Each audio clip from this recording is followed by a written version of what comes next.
Alison, you and I had a great podcast together, and you said that women tend to have this voice in the back of their head that says, I actually don't deserve it.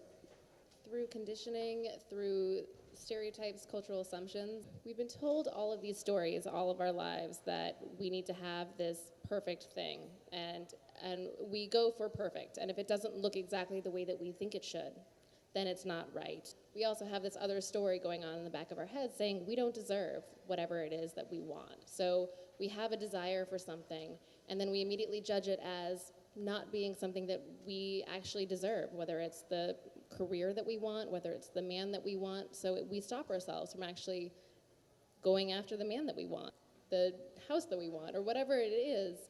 We often hold ourselves back. You know, we're all afraid to be vulnerable and to be open and to be truthful about what's, really happening in your life. Saying, you know what, I want love in my life and I don't have it.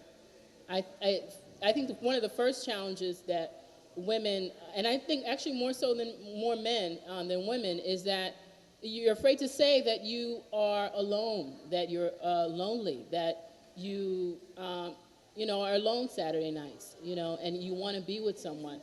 And I think that there's a great amount of power in being vulnerable, which is something that's really lacking in our society. Because what do people do when they're not being vulnerable? They find something else, to substitute.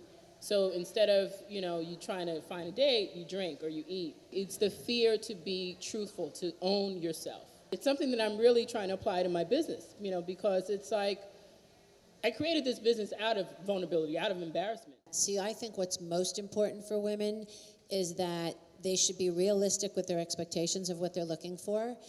They have to be emotionally available. I'd probably say more than 50% of women out there are looking in what I call a magic mirror. And that sort of transfers and works in conjunction with be realistic with your expectations of what you're looking for. Like you said, does he have to be tall, dark, and handsome?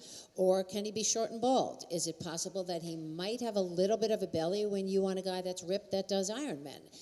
The bottom line is that you make a list of what your non-negotiables are. I mean, things like religion, smoking, drinking, gambling, those are deal breakers. Those are complete non-negotiables. Somebody that's rude, you just don't even think about something like that. You brought up the point, sexuality can actually be your source of power.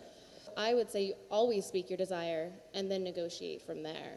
We all have desires, and when you're in a monogamous relationship, your desire for other people does not stop. But we are told that we have to hide it from our partners. And so you end up hiding a very big part of yourself, that is your desire, and you don't share it with the person that you are supposed to be the most intimate with. That guy over there, I find him hot. And then you can actually become closer because you're telling the truth to each other. Because I think the truth is the most turned on place that you can be. And that is how you become close to the person that you want to be the closest with. Why are we having this conversation? What if you did have better sex? What could that do for you in all the other roles in which you show up as a woman? I really think that, taking charge of your sensual life is all about confidence. I think that... To Janis's point earlier. Yeah, it's really linked. I know some very powerful women who have accomplished a lot of things, who are still very shy about asking what they want in bed and having sex when they don't want to, or doing things that they don't want to. And it's almost as if they we regress into something else, when it comes to that. And I think it's just simply because we have not been taught, we have not been trained. There is a stigma about being sexually, I want to say aggressive, but I would say, creative or confident in it. You're called all kinds of things, freaky or whatever, which is one of my least favorite terms, is freaky. But yeah, I really think that there's just a stigma about it in our society versus other cultures.